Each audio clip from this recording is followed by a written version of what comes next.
Salam sejahtera untuk kita semua. Tentunya kita patut mengucap syukur kepada Tuhan atas berkat yang terus Dia berikan kepada kita, sehingga tidak terasa satu minggu lagi di dalam kehidupan kita boleh lewati. Allah memberkati kita.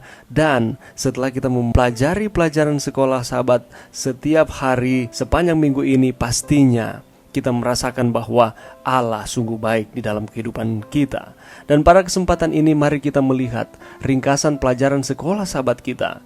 Kita akan mengulangi kembali supaya iman kita akan terus dikuatkan. Kita akan terus setia kepada Tuhan. Dan ketika Tuhan datang, kita akan jemput masuk dalam kerajaan yang tidak tergoncangkan. Karena pelajaran kita judulnya adalah menerima kerajaan yang tidak tergoncangkan. Pada saat ini mari kita lihat ayat inti sepanjang minggu ini. Terdapat di dalam Ibrani 12 ayat 28. Jadi, karena kita menerima kerajaan yang tidak tergoncangkan, marilah kita mengucap syukur dan beribadah kepada Allah menurut cara yang berkenan kepadanya dengan hormat dan takut. Paulus mengingatkan kita bahwa kita saat ini berada di Bukit Sion melalui perwakilan kita, yakni Yesus, dan dikelilingi oleh jutaan malaikat dan mereka yang telah dibenarkan oleh iman seperti kita. Kita tahu bersama bahwa Yesus, Dia datang ke dunia, Dia mengadakan misi penyelamatan untuk umat-umat manusia. Dia mati di kayu salib dan Dia menang terhadap maut, dan Ia naik ke sorga. Dan pada saat ini Yesus adalah perwakilan kita di Bukit Sion bagi kita yang adalah orang-orang percaya yang percaya kepadanya. Pengumpulan ini dimulai setelah Yesus naik, dan itu akan berlanjut melalui saat penghakiman yang singkat hingga bukan hanya bumi saja, melainkan langit juga diguncang. Kita sudah pelajari bersama mengenai penghakiman ini, bahwa kita saat ini sedang dalam penghakiman pemeriksaan atau investigative judgment. Kita akan lihat bersama-sama di dalam pelajaran kita Bukit Sion apa yang dilakukan di sana. Dan di sana dikatakan bahwa di dalam pertemuan tersebut merupakan pertemuan yang menyenangkan. Ada juga suatu pertemuan penghakiman, apa maksudnya? Dan ketika semuanya tergoncang, di sana dikatakan seperti itu. Apa maksudnya dengan tergoncang?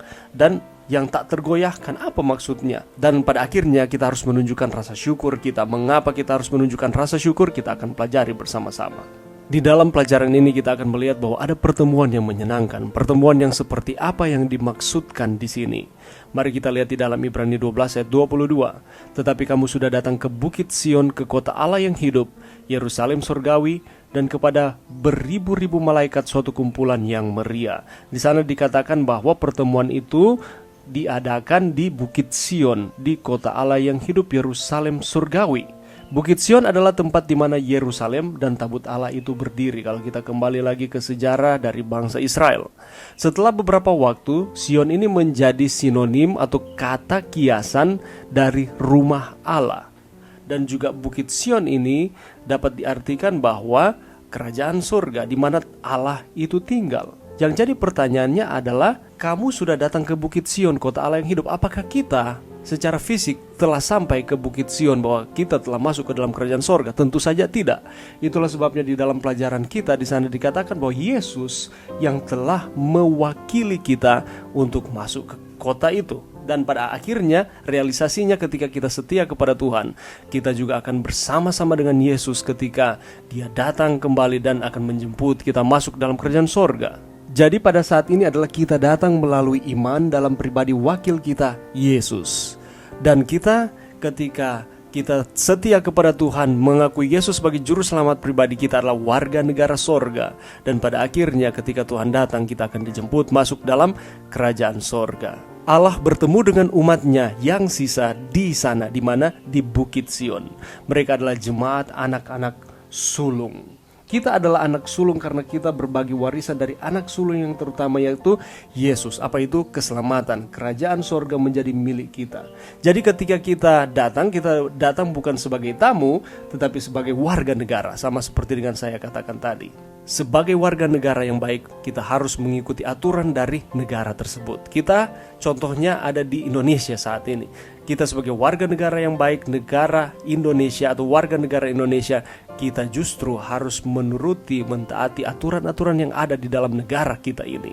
Menuruti aturan bukan supaya mendapatkan keselamatan, tetapi justru karena kita dalam keadaan selamat saat ini, kita harus menuruti aturan-aturan dari negara kita. Demikian pula kita adalah negara sorga, harus menuruti ketetapan ataupun perintah dari Allah. Oleh karena keselamatan yang telah Ia berikan melalui anaknya Yesus, kita telah dibenarkan. Oleh karena itu kita adalah roh-roh orang-orang benar yang telah menjadi sempurna.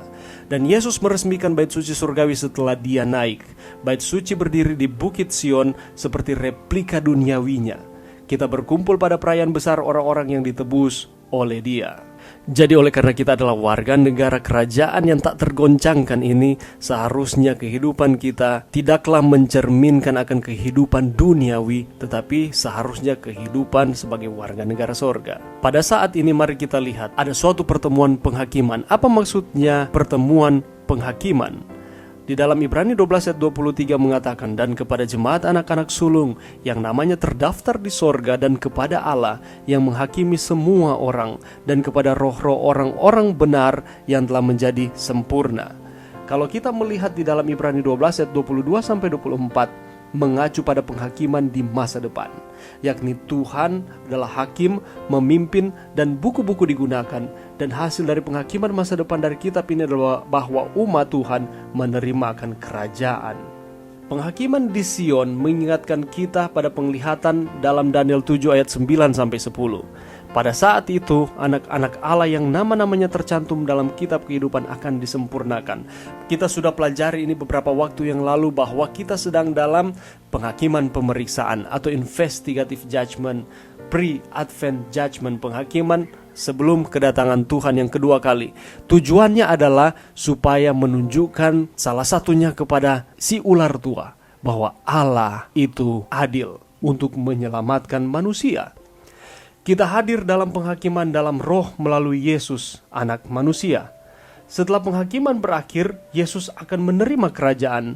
Kemudian Dia akan kembali untuk memberikan kerajaan kepada orang-orang kudus, umat yang maha tinggi. Akhir dari penghakiman pra-advent atau pre-investigative judgment ini, Yesus akan datang kembali dan Dia akan menjemput orang-orang percaya yang setia kepada Tuhan. Dan makna dari penghakiman ini bagi umat-umat percaya bukanlah kabar buruk, tetapi justru kabar baik. Penghakiman adalah kabar baik bagi kita karena tuduhan terhadap kita akan ditolak. Karena pembela kita adalah Yesus, Dia mati di kayu salib untuk kita. Darahnya cukup untuk mengampuni kita dari setiap kesalahan kita. Dan masa depan yang gemilang menanti. Sungguh ini merupakan kabar baik bagi kita, umat-umatnya. Paulus juga memperingatkan para pembaca di Ibrani pada waktu itu, dan juga bagi kita pada saat ini, untuk perlu memperhatikan suara Tuhan, karena Tuhan akan menggoncangkan sekali lagi bukan hanya bumi saja, melainkan langit juga. Kita boleh lihat itu di dalam Ibrani 12 ayat 26. Paulus berkata bahwa meskipun Yesus telah bertahta di sorga, keselamatan kita belum menjadi sempurna. Karena apa? Karena kita belum bersama-sama Dia di dalam kerajaan sorga. Realisasinya dari keselamatan yang Ia telah berikan adalah Dia akan menjemput kita kembali untuk berkerajaan bersama-sama dengan Dia di dalam kerajaan yang tak tergoncangkan tersebut. Kalau kita lihat campur tangan Tuhan di bumi, biasanya digambarkan dengan gempa bumi, suatu hal yang menakjubkan, yang menakutkan di luar dari nalar manusia. Dan kedatangan kedua dan kehancuran akhir dari orang jahat juga digambarkan seperti ini. Kita sedang menunggu akan momen ini di mana Yesus akan datang kembali dan Dia akan menjemput kita masuk dalam kerajaan sorga. Dan kita tahu bersama di dalam nubuatan kita bahwa setan akan dirantai, tidak ada lagi kehidupan pada waktu itu.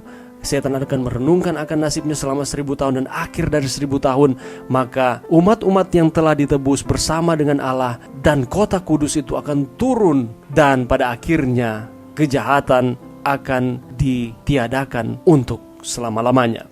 Tentara langit di langit dan raja-raja bumi di atas bumi adalah orang-orang yang akan diguncang. Ini adalah setan dan para malaikatnya bersama dengan semua yang belum menerima Yesus sebagai juru selamat dan Tuhan mereka. Berulang-ulang di sepanjang zaman diberitakan kabar keselamatan, tetapi pada akhirnya pilihan manusialah yang menentukan akan nasib kehidupannya. Allah menghendaki supaya kalau boleh semua orang selamat, tetapi pada akhirnya pilihanlah yang menentukan. Begitu mereka tergoncang, janji Bapa kepada Yesus akan terpenuhi karena semuanya akan berada di bawah kekuasaannya. Dan pada akhirnya kita akan diberikan kemenangan. Allah menganugerahkan kepada kita kerajaan yang tak tergoyahkan, yang tak tergoncangkan. Ibrani 12 ayat 28 mengatakan, jadi karena kita menerima kerajaan yang tidak tergoncangkan, marilah kita mengucap syukur dan beribadah kepada Allah menurut cara yang berkenan kepadanya dengan hormat dan takut. Kita menerima kerajaan yang tak tergoncangkan, apa yang harus kita lakukan? Bukan hanya diam saja, tetapi harus mengucap syukur dan beribadah dengan cara yang berkenan kepadanya. Bagaimana caranya? Hormat dan takut. Mereka yang telah dibenarkan dan diampuni oleh Yesus tidak akan digoncang manakala Yesus datang pada kali yang kedua. Di sisi lain, bumi akan digoncang dan diubah. Itu akan menjadi rumah bagi warga kerajaan yang tidak tergoncangkan. Kerajaan ini milik Yesus, tetapi Dia akan membaginya dengan kita. Itulah sebabnya kita saat ini sedang hidup di dunia ini. Mari kita terus setia kepada Tuhan, mengasihi Dia atas keselamatan yang Tuhan sudah berikan kepada kita. Karena ada janji, kota Allah, kediaman yang maha tinggi, disukakan oleh aliran-aliran sebuah sungai. Allah ada di dalamnya, kota itu tidak akan goncang. Tuhan semesta Allah menyertai kita. Kota benteng kita ialah Allah Yakub, dan ini diberikan kepada kita. Tidakkah kita bersyukur atas kasih-Nya yang besar yang diberikan oleh Allah kepada kita melalui anaknya, Yesus? Itulah sebabnya apa yang harus kita lakukan? Kita harus menunjukkan rasa syukur kita atas keselamatan yang Tuhan sudah berikan kepada kita. Menunjukkan rasa syukur bukan usaha kita untuk menggapai akan keselamatan, tapi justru karena keselamatan yang Tuhan sudah berikan di dalam kehidupan kita, mari kita terus bersyukur kepada Tuhan. Bersyukur yang dimaksudkan adalah di dalam Ibrani 13 ayat 15. Sebab itu marilah kita oleh Dia senantiasa mempersembahkan korban syukur kepada Allah, yaitu ucapan bibir yang memuliakan namanya. Paulus mendorong kita untuk mengucap syukur. Mari kita tunjukkan rasa syukur kita dengan mempersembahkan diri kita kepada Tuhan sebagai persembahan yang hidup, yang kudus, dan yang berkenan kepada Allah. Di dalam kehidupan kita, di dalam cara kita berpikir, di dalam cara kita mengucapkan sesuatu, hendaklah itu sebagai persembahan yang hidup, yang kudus, dan yang berkenan kepada Allah. Kita mengucap syukur, kita beribadah kepadanya dengan hormat dan takut. Apa yang dimaksudkan dengan hormat dan takut? Hormat dan takut adalah kita menghargai akan setiap perbuatan Tuhan di dalam kehidupan kita.